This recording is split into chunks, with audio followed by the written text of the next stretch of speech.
प्रिय विद्यार्थियों, भाषा सौंदर्य के लिए सर्वनाम शब्दों का भाषाओं में अत्यंत महत्व होता है। अनेक प्रसंग ऐसे आते हैं कि एक ही संज्ञा शब्द का अनेक बार उल्लेख करना पड़ता है और एक शब्द का अनेक बार उल्लेख भाषा की छवि को विकृत कर देता है। इसलिए उनके स्थान पर सर्वनाम शब्दों का प्रयोग कर भाषा की छवि को विकृत होने से बचाया जा सकता है। संज्ञा शब्दों की भांति ही सर्वनाम शब्दों की भी रूप रचना होती है। सर्वनाम शब्दों के प्रयोग के समय जब इनमें कारक चिन्हों का प्रयोग करते हैं तो इनके रूप में परिवर्तन आ जाता है। तो आइए अब इसी सर्वनाम प्रकरण को विस्तार से पढ़ते हैं। संज्ञा और सर्वनाम के मध्य अंतर इस प्रकार समझा जा सकता है। संज्ञा द्वारा उसी वस्तु का बोध होता है जिसका वह नाम है, परंतु सर्वनाम शब्द वे होते हैं जिनके प्रयोग सभी नामों के लिए किए जाते हैं। इस प्रकार सर्वनाम शब्द का अर्थ है सबका नाम। वाक्य में संज्ञा की पुनरुक्ति को दूर करने के लिए संज्ञा के स्थान पर प्रयोग किए जाने वाले शब्दों को सर्वनाम कहते हैं। इसलिए संज्ञा में जितनी भी भाषाएं हैं उन सभी में सर्वनाम पाए जाते हैं, लेकिन यह संख्या में कम या ज़्यादा हो सकते हैं। कुल मिलाकर हम यह कह सकते हैं कि सर्वनाम शब्द वास्तव में संज्ञा के प्रतिनिधि हैं।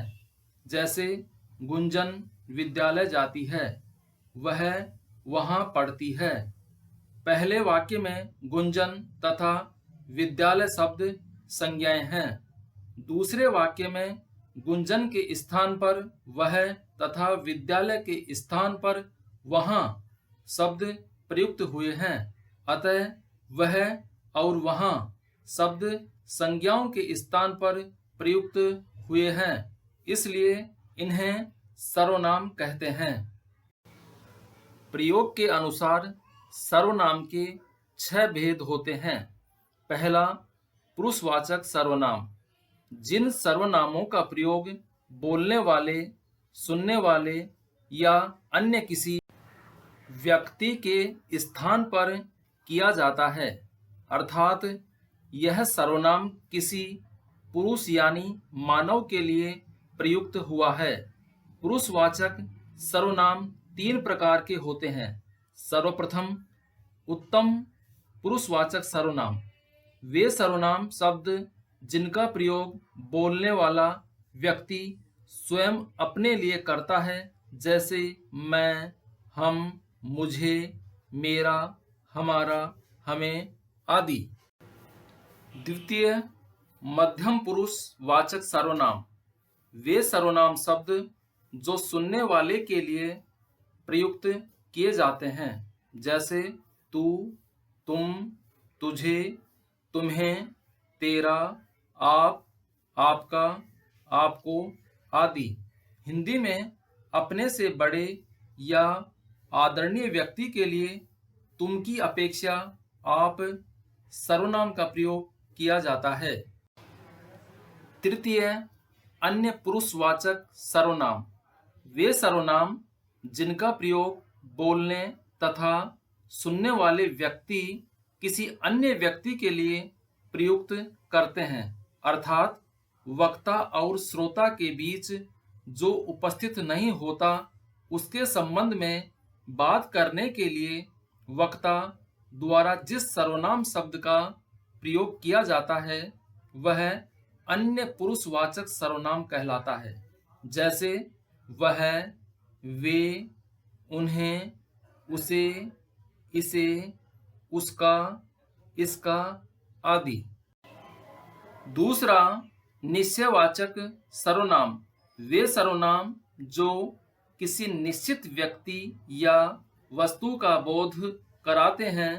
दूसरे शब्दों में हम कह सकते हैं कि जो सर्वनाम शब्द किसी निकट या दूर के व्यक्ति अथवा वस्तु की ओर निश्चय पूर्वक संकेत करें वह निश्चयवाचक सर्वनाम कहलाता है।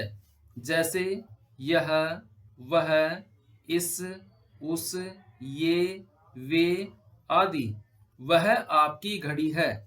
वाक्य में वह शब्द निश्चयवाचक सर्वनाम है।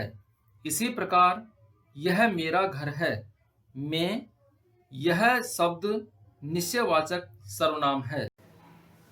तीसरा, अनिश्चयवाचक सर्वनाम। वे सर्वनाम शब्द जिनसे किसी निश्चित वस्तु या व्यक्ति का बोध नहीं होता बल्कि अनिश्चय की स्थिति बनी रहती है, उन्हें अनिश्चयवाचक सर्वनाम कहते हैं।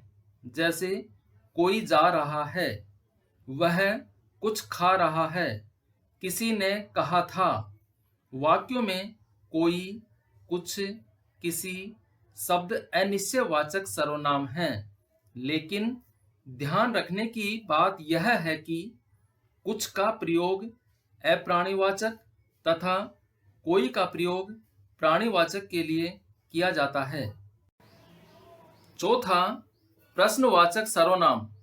वे सर्वनाम जो प्रश्न का बोध कराते हैं या वाक्य को प्रश्नवाचक बना देते हैं, अर्थात किसी व्यक्ति, वस्तु, घटना आदि के संबंध में प्रश्न करने के लिए प्रयोग किए जाने वाले सर्वनाम शब्द प्रश्नवाचक सर्वनाम कहलाते हैं।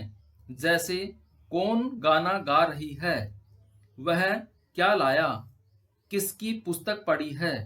उक्त वाक्यों में कौन, क्या, किसकी शब्द प्रश्नवाचक सर्वनाम हैं।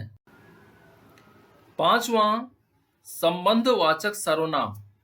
वे सर्वनाम जो दो पृथक पृथक बातों के स्पष्ट संबंध को व्यक्त करते हैं, अर्थात जो सर्वनाम शब्द वाक्य में आए दूसरे संज्ञा या सर्वनाम शब्द से संबंध बताते हैं, उन्हें संबंधवाचक सर्वनाम कहते हैं। जैसे जो, वह, जो, सो, जिसकी, उसकी, जितना, उतना आदि संबंधवाचक सर्वनाम हैं। उदाहरणार्थ, जो पढ़ेगा सो पास होगा, जितना गुड़ डालोगे उतना मीठा होगा, जिसकी लाठी उसकी भैंस, जो सोता है वह खोता है, जैसा बोओगे वैसा पाओगे, जो जीता वही सिकंदर इत्यादि। छठवां, निजवाचक सर्वनाम। निज अर्थात अपना।